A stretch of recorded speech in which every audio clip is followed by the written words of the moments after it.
kita belum memiliki perangkat ya. Waktu saya kuliah S1 itu komputer saja belum punya.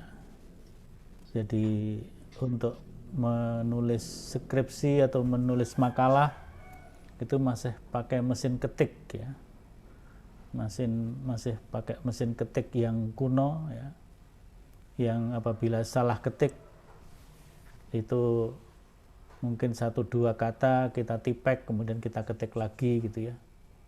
Tapi kalau salahnya terlalu banyak, akhirnya kertasnya kita cabut dan kita robek, kita ngetik yang baru. Begitu. Mungkin kalau orang sekarang menganggap itu susah ya. Tapi orang dulu melihat yang seperti itu ya biasa-biasa saja ya. Kemudian kalau ingin dalam satu kali mengetik bisa beberapa lembar, kita pakai kertas karbon, paling banter hanya bisa 5 atau 4 lembar saja, berarti kertas karbonnya ada 3 gitu. Saya nggak tahu kalian masih kenal kertas karbon apa enggak ya. Nah kalau sekarang ngetik cukup 1 lembar, pengen diperbanyak bisa difotokopi. Dulu belum ada fotokopi. Kemudian kalau sekarang sudah nggak perlu difotokopi lagi, cukup dikirim file ya, cukup dikirim file ya. Jadi ini kemajuan teknologi informasi yang mesti anak-anak muda seperti kalian harus lebih menguasai ya. Generasi milenial harus lebih menguasai. Dosen-dosen kita mungkin masih banyak yang apa namanya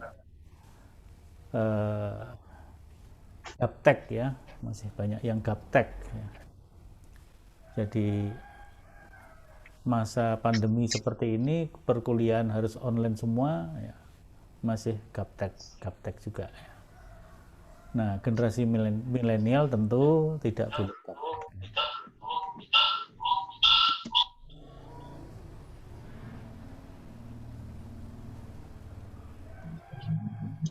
Baik, perkuliahan kita insya Allah akan kita laksanakan setiap Senin pagi jam pertama. Kalau jam normalnya itu jam 7.00 sampai 08.40 ya. Yaitu apabila kita selenggarakan secara offline di kelas ya. Nah, sampai saat ini belum ada perubahan ketentuan, jadi sementara masih online. Ya, mudah-mudahan saja semester depan ketika Anda sudah semester 3, mudah-mudahan kita dapat memulai kuliah itu offline, ya paling tidak blended offline dan online. Ya. Artinya sebagian di offline kan, sebagian di online kan. Dan dengan begitu juga artinya kalian para mahasiswa semester depan, tapi kita tunggu informasinya. Tapi perlu dipersiapkan ya. Semester depan Anda harus datang ke Solo, tinggal di Solo. Bagi yang rumahnya memang sudah Solo Raya, Solo dan sekitarnya yang tidak terlalu jauh, mungkin kalau Klaten itu masih dekat ya. Boyolali yang agak ke sini masih dekat ya. Karanganyar yang sekitar Palur dan sebagainya masih dekat, Sukoharjo juga masih dekat, itu mungkin bisa dilaju dari rumahnya masing-masing ya. Tapi kalau sudah di radius mungkin 60 kilo lebih ya, ya saudara harus mencari tempat tinggal di sekitar kampus ya. Ya, sekarang ini kos-kosan mungkin masih banyak kosong ya, karena mahasiswa kebanyakan pulang ke rumahnya masing-masing. Nah, perlu dipersiapkan ya. Semester depan mudah-mudahan kita bisa offline ya. paling tidak mungkin blended ya, mungkin nanti katakanlah kalau perkuliahan kita dalam satu semester itu rata-rata maksimal 14 kali pertemuan plus 2 ujian tengah semester dan akhir semester, berarti pertemuannya seluruhnya adalah 16 tatap muka. Dari 16 tatap muka itu mungkin nanti diprogramkan, atau 14 tatap muka itu yang 8 mungkin offline, kemudian yang 6 adalah online. Kemudian ujiannya misalnya ujian untuk UTS online, nanti untuk UAS offline. Ini perkiraannya seperti itu. Jadi dengan blended atau gabungan antara online dan offline, kemungkinan penggunaan ruang di kampus kita akan mencukupi. Tapi kalau offline semuanya, kemungkinan dengan bertambahnya mahasiswa yang angkatan 2020 ini saja yang belum kenal kampus ya, dalam arti belum pernah melakukan perkuliahan di gedung-gedung kelas-kelas di kampus, itu jumlahnya ada 8 ribuan ya, 8 ribuan mahasiswa. Yang 2019 juga masih sekitar 8 ribuan. Artinya jumlah mahasiswa kita ini, katakanlah yang aktif, kalau itu 4 angkatan itu aktif semua, jadi 8.000 kali 4, 8 kali 4. Mahasiswa UMS sekitar 32.000 yang aktif, yang masih ada perkuliahan. Yang sudah tidak ada perkuliahan mungkin sedang menyusun skripsi dan sebagainya, ya mungkin sekitar 6 ribuan ya. Sehingga kalau 32 ditambah 6.000 ya, jumlah mahasiswa UMS itu adalah 38.000. Tapi kalau di data pangkalan data pendidikan tinggi Kemristek-Dikti ya, mahasiswa UMS itu yang tercatat di PD Dikti pangkalan data perguruan tinggi itu ada 40.000 sekian.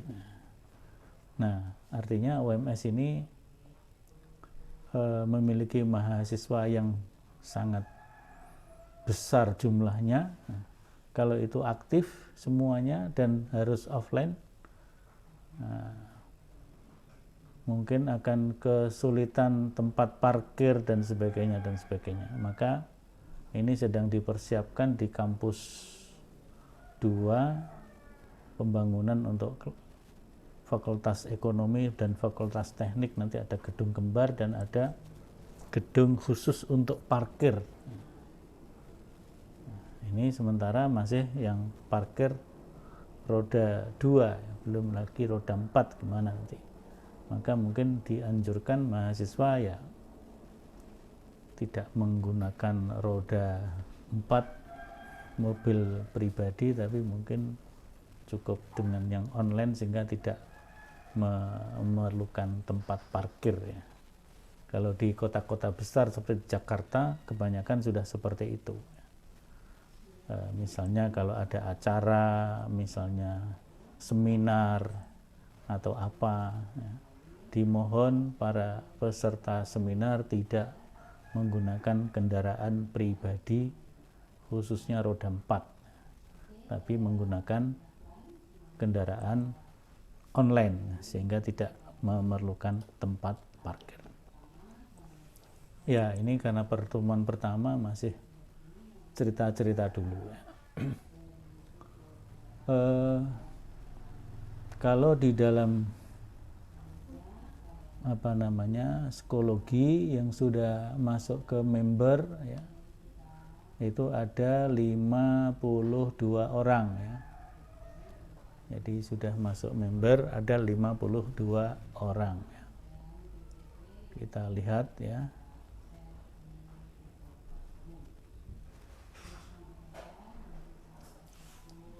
Jadi ini kita sementara masih menggunakan LMS, Learning Management System, berbasis psikologi. Tapi mungkin nanti akan kita pindah ke open learning, tapi nggak tahu nanti kapan.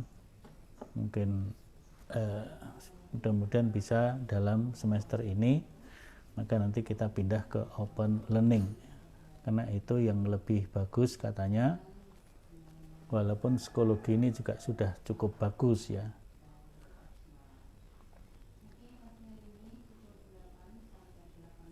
Baik,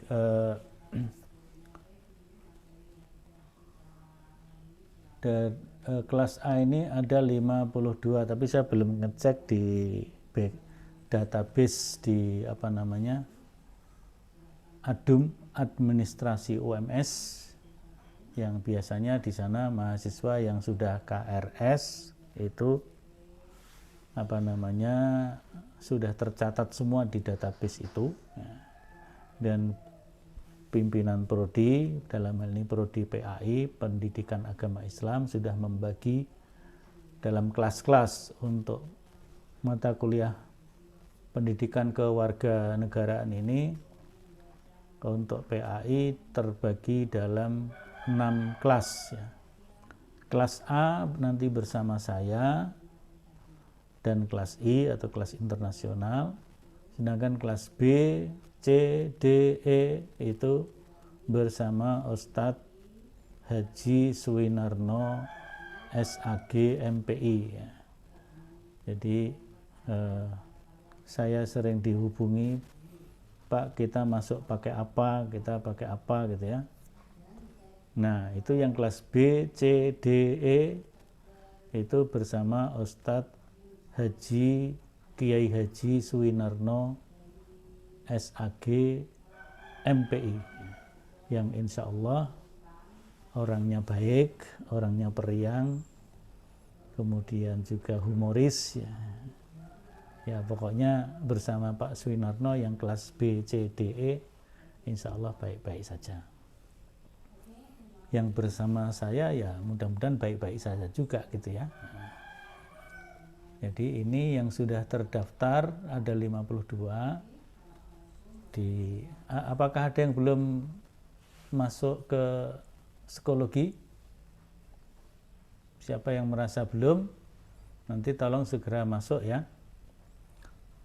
Saya kira di jadwal itu sudah ada kode aksesnya ya.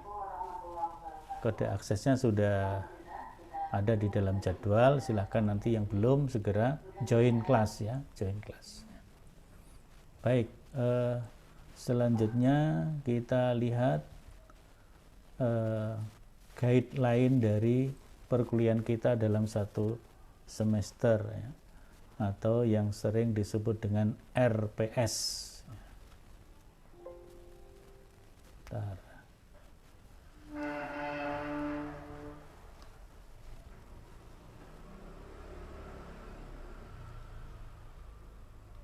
RPS, Studi Pendidikan Kewarganegaraan.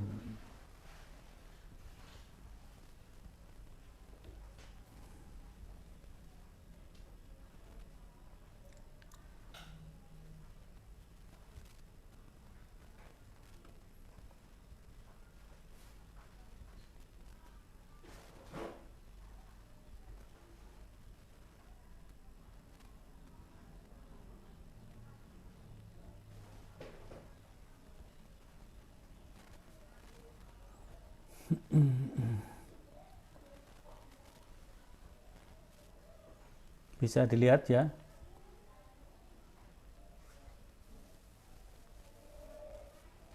Ya, ini materinya, ini filenya sudah ada di psikologi juga. Anda boleh download ya. Boleh download, kemudian nanti tinggal melacak materinya di buku pustaka yang ditunjuk ya. Buku pustakanya di sini disebutkan ada beberapa buku yang kalau di sini ada 3 atau 4 buku yang wajib, nanti ada buku-buku yang lainnya saya kira cukup banyak ya. Jadi kalau kita lihat ya,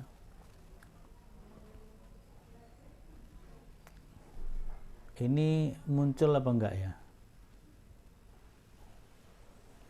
Jadi RPS ini sekaligus berlaku baik untuk PAI maupun IKT ya. Ini kelihatan nggak ini? Tentang CPMK. Kelihatan. Lihat ya. Kelihatan, Pak. Ya, baik. Jadi kalau deskripsi secara umumnya di psikologi itu, kita kembali ke psikologi dulu.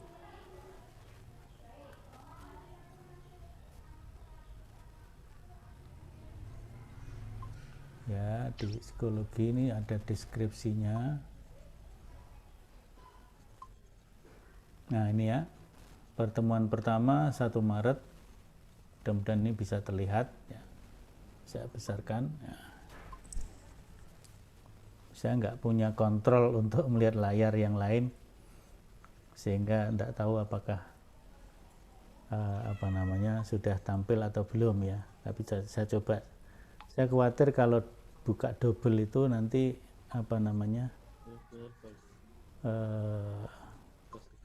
terjadi feedback, nanti kemudian suaranya terganggu gitu ya. Tapi saya coba saya matikan suaranya biar saya bisa ngontrol apakah sudah tampil atau belum.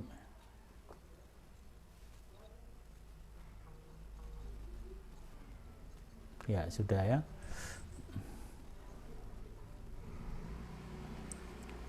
Jadi mata kuliah pendidikan kewarganegaraan, namanya ada kata pendidikannya ya. Jadi pendidikan kewarganegaraan. Jadi kita ini dididik oleh negara, dididik oleh kampus kita UMS agar kita menjadi warga negara yang baik. Ya, kira-kira seperti itu. Maka kalau di luar negeri, misalnya di Singapura, pendidikan kewarganegaraan namanya citizenship ya. Citizenship itu artinya menjadi warga negara yang baik. Kalau di Timur Tengah seperti Arab Saudi, kemudian di Mesir ya, itu namanya tarbiyatul watoniyah. Tarbiyatul watoniyah atau tarbiyah al-muwattonah. Tarbiyatul muwattonah. Jadi pendidikan kewarganegaraan. Nah, di sini disebutkan pendidikan kewarganegaraan merupakan rumpun atau kelompok mata kuliah pengembangan kepribadian. Jadi artinya mata kuliah ini tidak sekedar sebagai mata kuliah ilmiah akademik ya, tapi terkandung di dalamnya juga nilai-nilai. Nilai-nilai itu apa ya? Ya, prinsip-prinsip yang harus kita pegangi sebagai bagian dari warga negara Republik Indonesia, sebagai bagian dari bangsa Indonesia. Ya, tentu di sini ada permasalahan, ada problematika ya. Dan problematika ini yang nanti akan saya minta saudara-saudara untuk memberikan ya pandangan kira-kira seperti itu ya.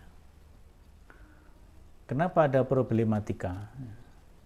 Karena kadang-kadang aturan-aturan ideal ya, di negeri ini sudah baik, tetapi pelaksanaannya baik oleh masyarakat secara umum maupun oleh bahkan pemimpin dan pejabat negara justru berbanding terbalik ya.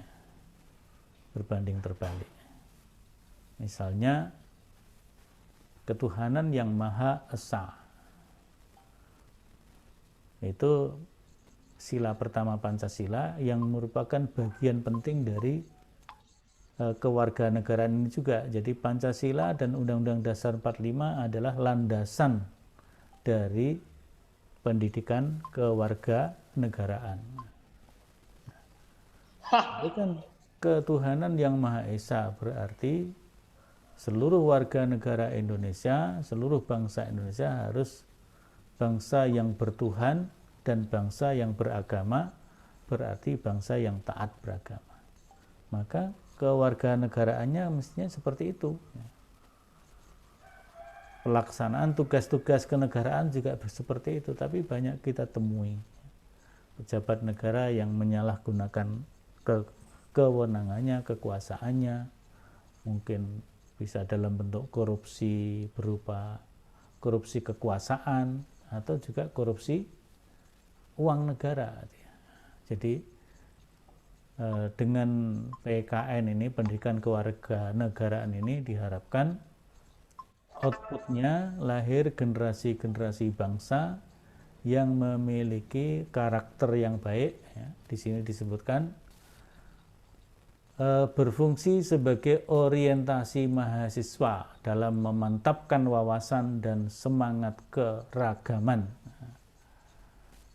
semangat kebangsaan, cinta tanah air, demokrasi, kesadaran hukum, penghargaan atas keragaman. Keragaman berarti keanekaragaman bangsa kita, ada sisi agama, ada sisi bahasa, etnis, dan sebagainya. Kita beragam, maka ada kata-kata Bhinneka Tunggal Ika.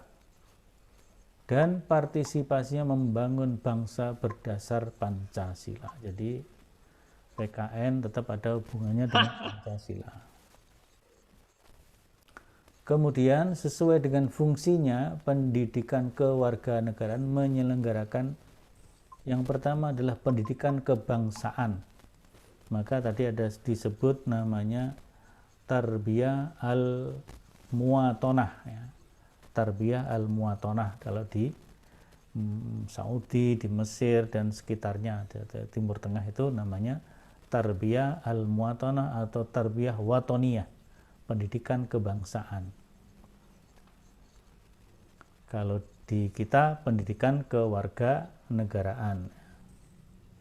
Jadi ada pendidikan kebangsaan, demokrasi, hukum, ya, multikultural, kewarganegaraan bagi mahasiswa guna mendukung terwujudnya warga negara yang sadar akan hak dan kewajibannya.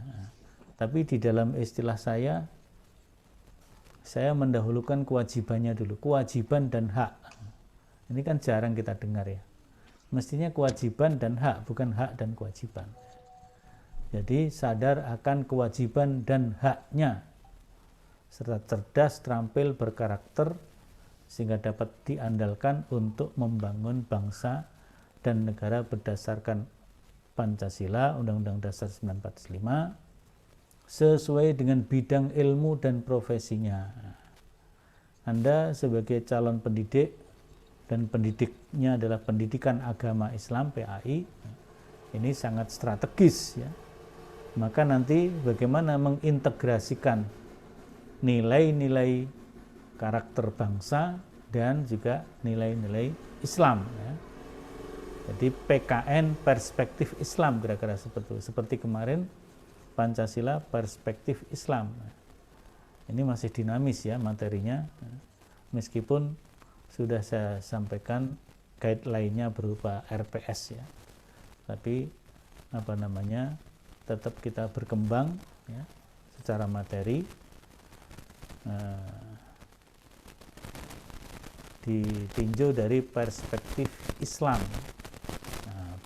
atau ditinjau dari perspektif pendidikan agama Islam. Ini untuk yang PAI.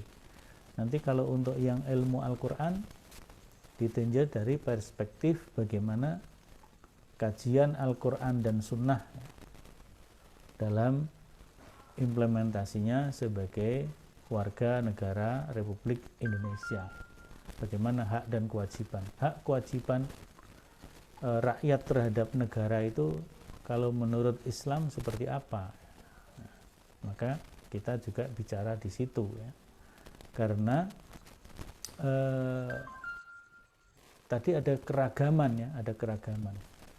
Nanti kalau mereka yang beragama Kristen, yang Hindu, Buddha, bagaimana? Itu mereka tentu punya pandangannya sendiri ya.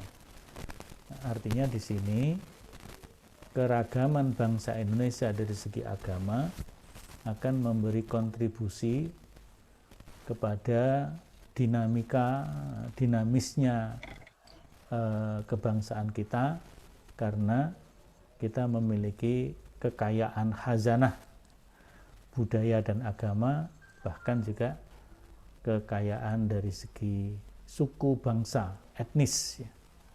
Ada yang etnis asli Indonesia ya. Itu ada berapa ya, mulai suku Jawa, Sunda, Madura, itu yang di sekitar Pulau Jawa ya.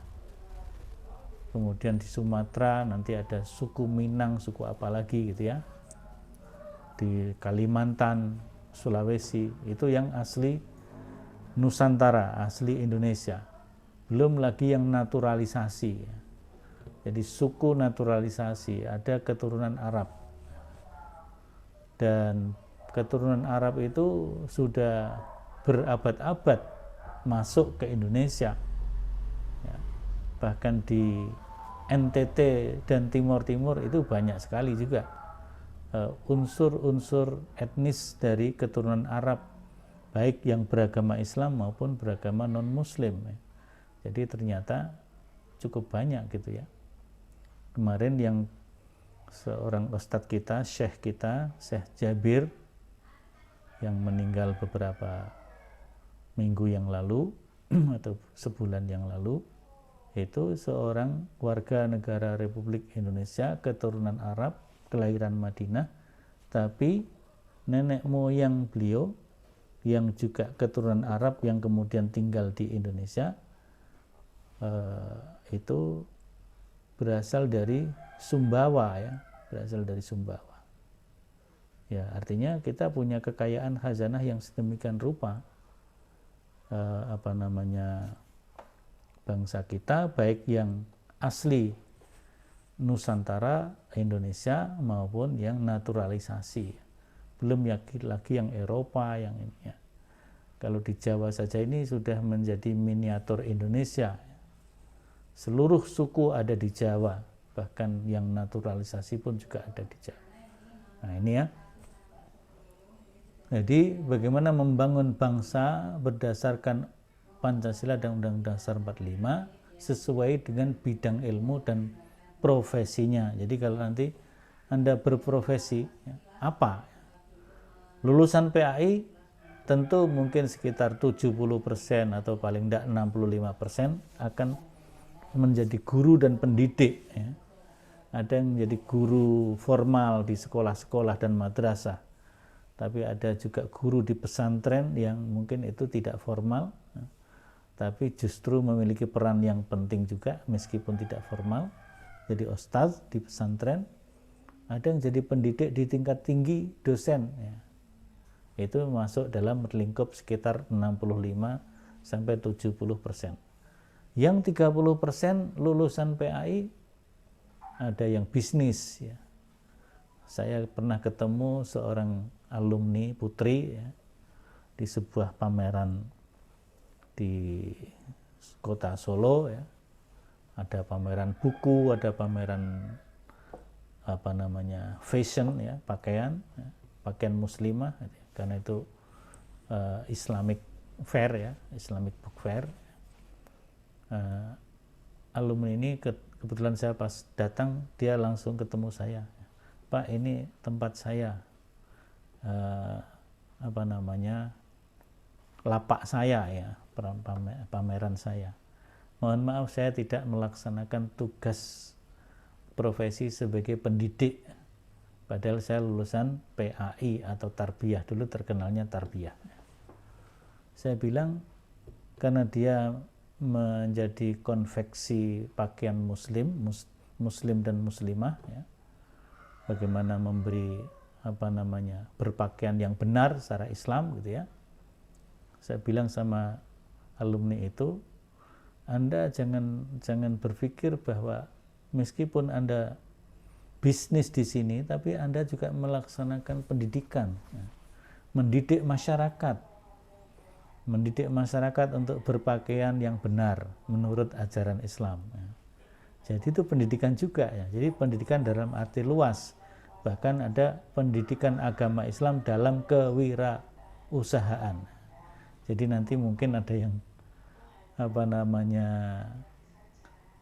aktualisasi ilmunya seperti itu, ya nggak usah pesimis, ya. Lulusan tarbiyah kok jual pakaian, enggak apa-apa, ya. Yang penting kan itu ada peran pendidikannya juga, dan juga di situ mencari rezeki yang halal barokah, ya. Jadi profesinya macam-macam. Ada lulusan PAI tarbiyah tapi menjadi mubalik, ya. Bukan menjadi guru agama di sekolah, tapi menjadi guru agama di masyarakat, mubalik, ya.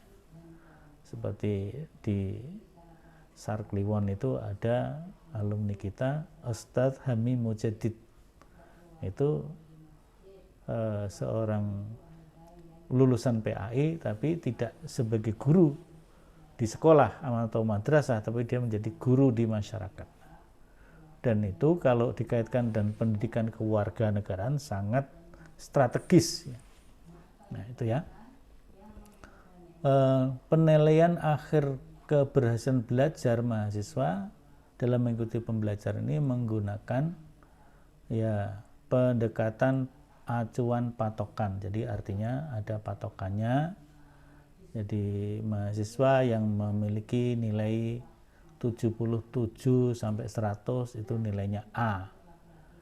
Kemudian di bawahnya 76 sampai 60 berapa gitu, nanti nilainya AB. Di bawahnya lagi 65 sampai berapa, saya nggak hafal, nanti ada aturannya, itu nilainya B. Bawahnya ada BC, ada C sampai D dan E. Nah, PAP ini nanti juga memberikan panduan bahwa nilai lulus harus sekian persen. Lulus harus sekian persen, artinya minimal mahasiswa itu lulus ya paling enggak 60 sampai 70%. Syukur-syukur biar 100% lulus semua, kan begitu. Kalau kemarin Pancasila insya Allah lulus semua, ya. PKN saya kira begitu juga lulus semua lah gitu, ya. Tapi bagaimana lulus itu tidak hanya lulus bernilai lulus dalam yudisium, ya, tapi juga lulus dalam mengembangkan kepribadian, karakter kebangsaan yang tentu terintegrasi dengan karakter keagamaan kita, ya. Karakter keagamaan kita sebagai bangsa dan warga negara Indonesia yang baik, ya. Nah, di situ ada unsur kehadiran, penugasan, resume, penyusunan makalah, presentasi, observasi, serta mengikuti UTS dan UAS. Ini penting, ya, UTS dan UAS, ya. Nah, nanti mungkin kita akan selenggarakan seminar, ya, seminar kelas.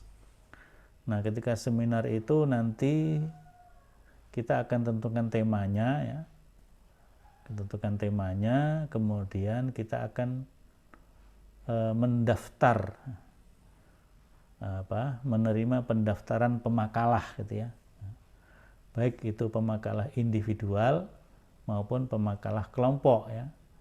Jadi nanti mahasiswa mengajukan judul makalah, bahkan nanti dan kerangkanya, ya, kerangkanya. Nanti kalau bagus, yang terbaik makalahnya kita tunjuk sebagai pembicara dalam seminar kelas itu, ya. Mungkin pembicaranya nanti bisa 5 makalah gitu, ya, kurang lebih 5 makalah atau 6 makalah gitu. Yang selebihnya yang tidak terseleksi tetap ada nilainya, gitu, ya. Jadi makalah seminar yang tidak dipresentasikan karena tidak terseleksi tetap memiliki nilai, ya, sebagai desk paper, ya. desk paper itu berarti makalah tetapi tidak dipresentasikan.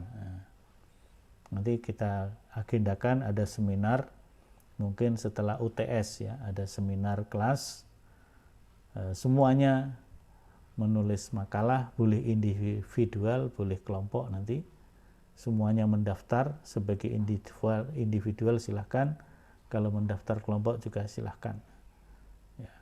Nanti akan kita tentukan waktunya ya, mungkin pertemuan ke 9 atau 10 nanti ada seminar kelas ya. Tapi sudah kita umumkan persyaratan-persyaratannya sebelum UTS gitu ya, sehingga pada saat seminar betul-betul makalah itu makalah yang prima ya. Ini yang untuk deskripsi mata kuliahnya. Nah kemudian untuk pokok-pokok guideline materinya ada di dalam ini apa namanya, RPS ini ya. RPS itu rencana pembelajaran semester. Jadi dalam waktu 1 semester kita ada beberapa materi di sini ya.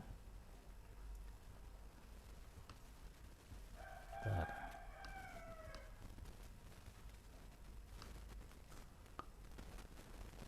Nah, ini ada namanya CPMK. Assalamualaikum Ustadz. Waalaikumsalam. Bagaimana? Ini siapa yang bicara? Halo? Yang salam tadi siapa ya? Sebelumnya minta maaf Ustadz. Ya. Saya atas nama Respi Adrian dari Prodi IKT menanyakan untuk jadwal kewarganegaraan IKT kapan Ustadz? Lo kan sudah ada jadwalnya Mas. Sebelumnya minta maaf Ustadz. Saya masuk kelas ke PAI. Salah masuk kelas. Iya, tadi saya juga apa namanya, karena grup itu belum diberi nama prodinya, sehingga apa namanya, link untuk Zoom saya salah kirim ke IKT juga itu ya. Iya, Tad. Kalau Saya IKT juga tidak saya juga tidak tahu kalau Ustadz ngirim link Zoom ke IKT itu tanggal 1 Tad. Ya enggak Padahal apa-apa. jadwal IKT itu pada hari Rabu. Iya, sesuai jadwal Mas, sesuai jadwal. Nanti kita masuk ya. Anda boleh keluar kalau ini boleh keluar ya. Sebelumnya minta maaf ya Tad. Ya enggak apa-apa, boleh live ya. Ya. Baik. Assalamualaikum Tad. Waalaikumsalam warahmatullahi. Jadi sesuai jadwalnya masing-masing ya. Ya karena grup-grup itu, grup yang PAI juga nggak ada nama PAI-nya, grup yang IKT nggak ada nama IKT-nya juga ya. Akhirnya salah kirim, yang terkirim ternyata di grup IKT, sehingga ada anak-anak IKT masuk, ya udah. Kalau masuk dengerin aja nggak apa-apa, yang penting nggak ganggu. Baik, kita lanjutkan ya. Jadi dalam waktu 1 semester kita akan mengkaji yang pertama hari ini adalah hakikat pendidikan kewarganegaraan dalam pengembangan kemampuan yang utuh sebagai sarjana atau profesional. Nanti berikutnya ada identitas nasional, ada integritas nasional ya. Kemudian yang berikutnya, materi berikutnya tentang negara ya. Teori-teori tentang negara bangsa terlebih dahulu, kemudian nanti ada teori tentang konstitusi. Teori tentang konstitusi. Tapi tentunya kita kaitkan dengan nilai dan norma dalam konstitusi di Indonesia, terutama Undang-Undang Dasar 45 dan amandemen-amandemen terhadapnya, serta undang-undang yang ada di bawahnya. Jadi Undang-Undang 45 terhadap Undang-Undang Pendidikan, terhadap Undang-Undang dalam bidang politik, Undang-Undang dalam bidang ekonomi, Undang-Undang dalam bidang yang lainnya ya, sangat banyak. Yang terbaru yang paling menyita banyak perhatian kemarin ada undang-undang Omnibus Law. Nah, Omnibus Law itu kalau kita kita cek dengan Undang-Undang Dasar 45 seperti apa, sesuai apa enggak. Banyak para ahli hukum tata negara yang mengatakan bahwa Undang-Undang Omnibus Law banyak pasal-pasal yang bertentangan dengan Undang-Undang Dasar 45. Itu bagaimana yang seperti itu ya. Nanti kita ya mahasiswa saya minta untuk bisa ini kan, di sini kan disebutkan mahasiswa dapat menganalisis masalah kontekstual PKN, mengembangkan sikap positif dan menampilkan perilaku yang mendukung demokrasi berkeadaban. Maka ya itu bagaimana melihat undang-undang di bawah Undang-Undang Dasar 45. Ya kita melakukan analisis terlebih dahulu ya. Ini pasal ini bertentangan ini nah, itu bagus, itu bisa begitu. Nanti mungkin masuk seminar tuh ya, masuk seminar hal-hal yang sifatnya problematis itu. Kemudian tentang hak kewajiban yang berikutnya di CPMK 31 terkait dengan demokrasi, teori tentang demokrasi dan prakteknya di Indonesia yang bersumber kepada Pancasila. Kemudian tentang hukum ya, penegakan hukum, dan juga terkait dengan Indonesia sebagai negara hukum. Kemudian yang berikutnya menganalisis teori dan praktek HAM dan korelasinya dengan negara hukum, penegakan hukum, HAM dan penegakan hukum. Yang kemarin misalnya yang ramai dibicarakan tentang pembunuhan dalam tanda petik terhadap pengawal Habib Rizik Syihab, 6 anak-anak muda yang mestinya dibimbing dengan baik kalau memang mereka melakukan kesalahan, tapi belum tahu apa-apa, ini malah sudah dilakukan pembunuhan secara sadis ya. Jadi itu termasuk problematik penegakan hukum yang bermasalah ya. Tumpul ke atas, tajam ke bawah ya. Kalau yang melakukan rakyat bukan pejabat, kerumunan langsung ditangkap di penjara. Sementara kalau pejabat yang menimbulkan kerumunan ya, tidak diapa-apakan ya. Bahkan dikatakan itu wajar, spontan, rindu kepada pemimpin sehingga menghiraukan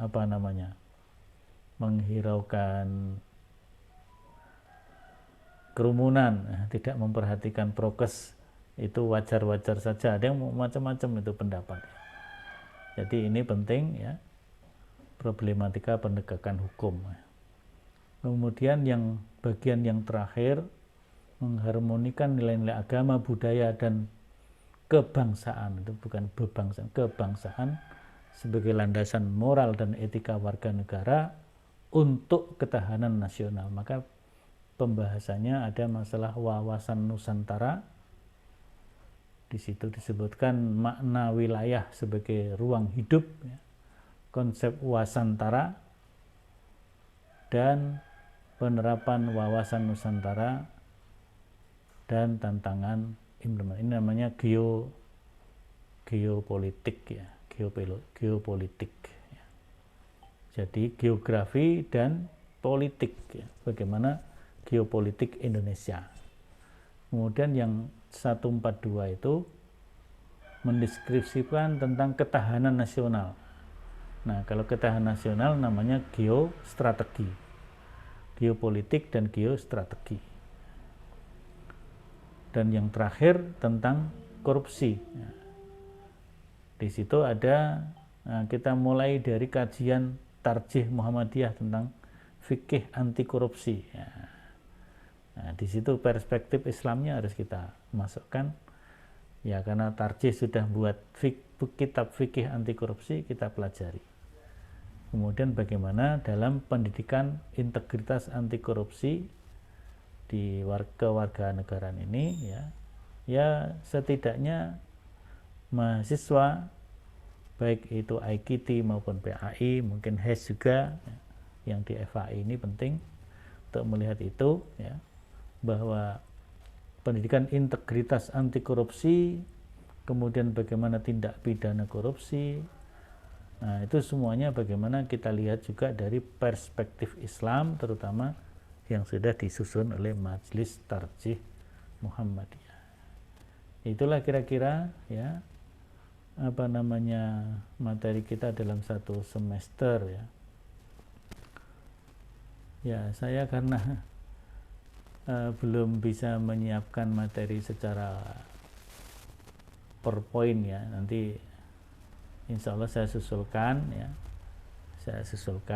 untuk menjadi bahan. Tetapi ada buku-buku, ya, yang semua sudah dalam bentuk buku e-book, ya, buku e-book, ya. Ini juga belum saya upload, nanti saya upload ya buku e-booknya. Silahkan nanti di-download untuk dijadikan bahan bacaan ketika Anda mungkin menulis makalah nanti waktu seminar, ya. Ini ada buku pendidikan kewarganegaraan paradigma terbaru untuk mahasiswa. Judulnya aja paradigma baru, tapi isinya sama saja. Kemudian ada lagi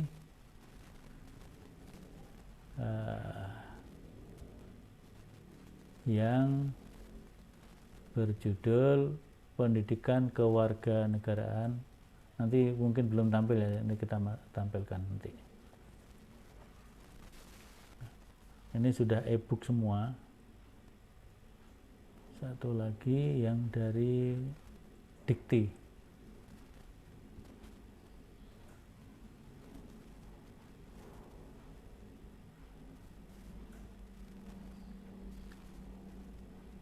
Ada juga modul, buku modul kuliah. Ini juga dari Ristek Dikti, ya. Baik, kita tampilkan masing-masing buku.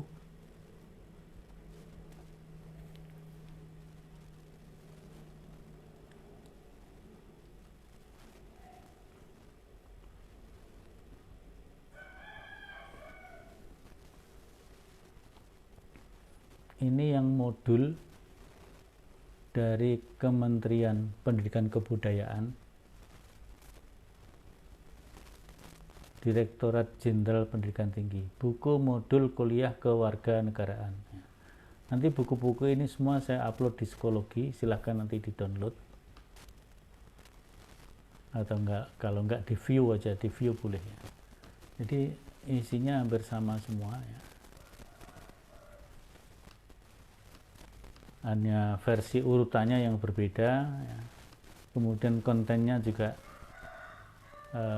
ada perbedaan sedikit. Kalau yang ini tidak memasukkan tentang integrasi anti korupsi, integritas anti korupsi, tapi ada buku lain yang mungkin memasukkan, ya. Ini yang dari Dikti juga.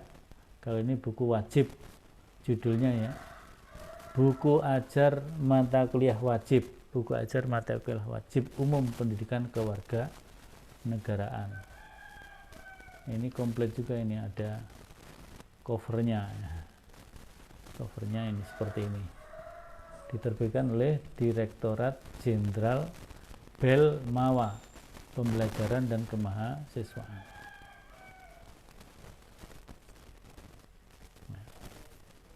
Jadi buku-buku elektronik sudah tersedia, tinggal kemauan untuk membaca. Ya, kalau anak-anak muda mestinya kuatlah membaca buku-buku elektronik ini. Yang tua-tua ini kadang-kadang membaca seperti ini kan capek. Nah, kalau di sini misalnya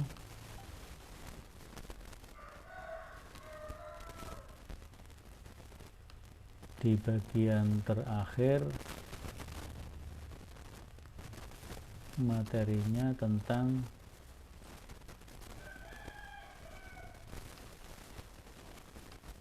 sama ya, ada ketahanan nasional juga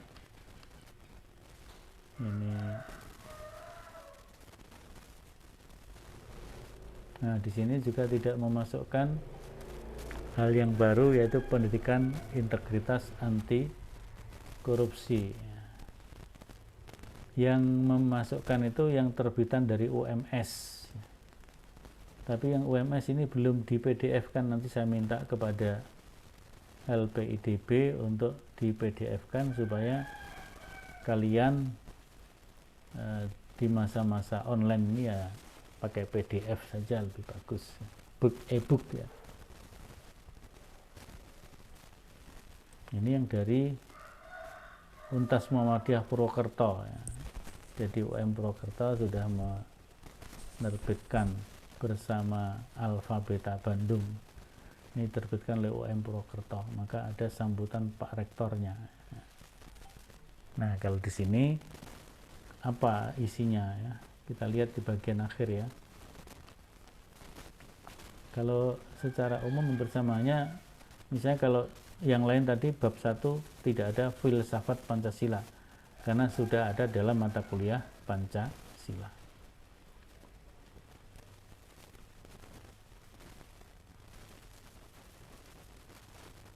Baik, waktunya sudah hampir habis ya. Nah, ini juga nggak ada pendidikan integritas anti korupsi, tapi kita masukkan karena yang UMS memasukkan ya. Saya kira seperti itu untuk perkuliahan hari ini. Nanti presensi linknya akan saya kirim di grup ya, grup PAI. Untuk presensi hari ini tinggal klik di grup saja, kemudian nanti diisi, ditandatangani ya, ditandatangani seperti biasanya. Untuk hari ini tugas berikutnya adalah Anda mendiskusikan, silahkan cari teman untuk diskusi ya. Cari teman untuk diskusi, kemudian membuat satu lembar saja, satu lembar A4 ya, dengan spasi 1,5. Tentang apa? Yaitu tentang sebagaimana bagian pertama kita.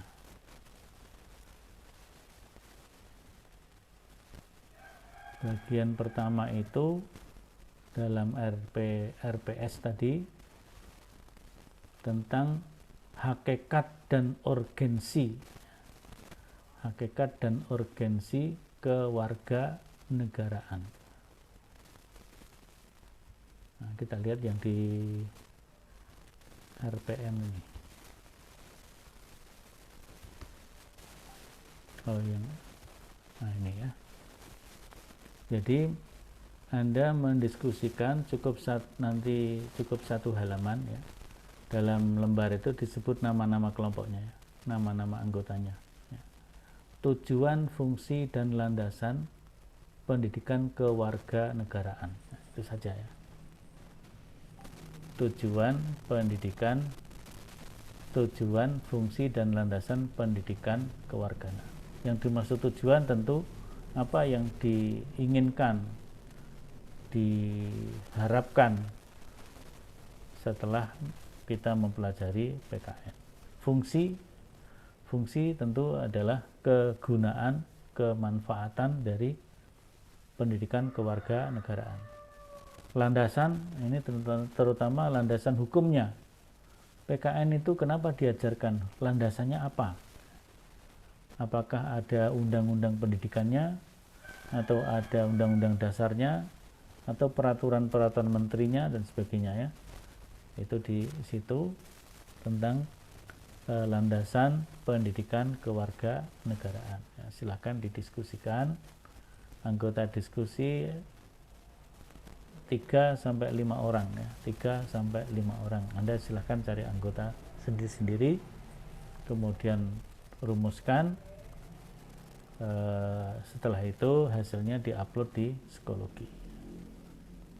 Ada pertanyaan? Silakan.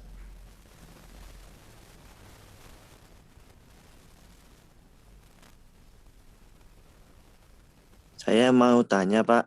Ya, silakan Mas Yogi. Untuk pengumpulannya tugas paling lambat jam berapa sih, Pak?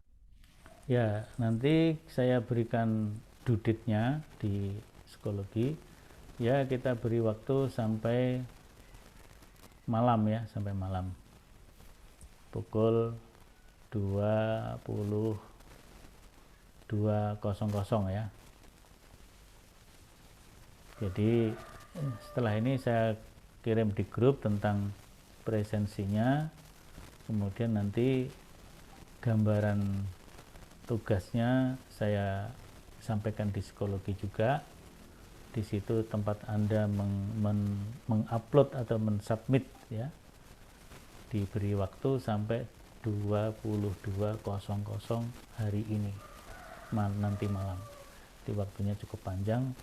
Anda hanya membuat satu halaman saja, mungkin 1, 2, 3 poin penting dari yang tadi sudah disebutkan. Begitu Mas Yogi, yang lainnya oke ya? Ya, baik, kalau begitu kita cukupkan untuk kuliah by Zoom ini. Nanti kita lanjutkan dalam bentuk Anda membuat tugas diskusi, santai saja, waktunya cukup panjang, hanya satu halaman yang diminta untuk dibuat. Boleh ditulis tangan, boleh diketik ya. Ditulis tangan nanti di cam scan atau apa gitu ya, di foto cam scan biar supaya bening, atau diketik lebih bagus ya, diketik lebih bagus.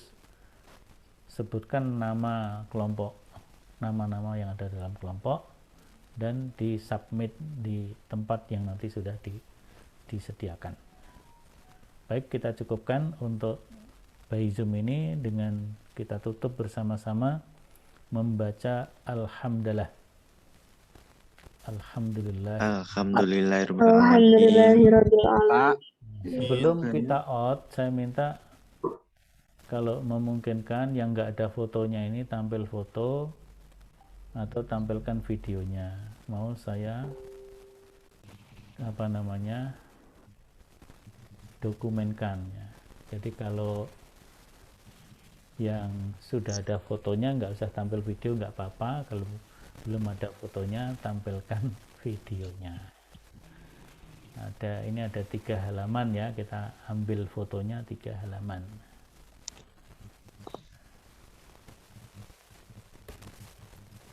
Biar kita ada dokumennya. Ya, halaman 1 sudah oke. Dilanjut halaman 2.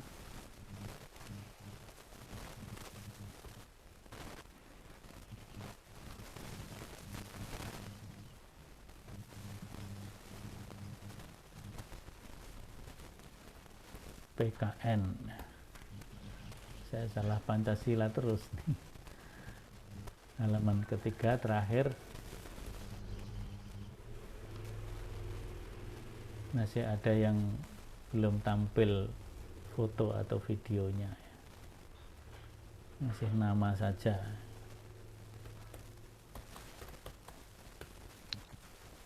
Baik, kita cukupkan. Terima kasih sudah selesai pemotretan. Kita boleh live. Assalamualaikum warahmatullahi wabarakatuh. Waalaikumsalam warahmatullahi wabarakatuh.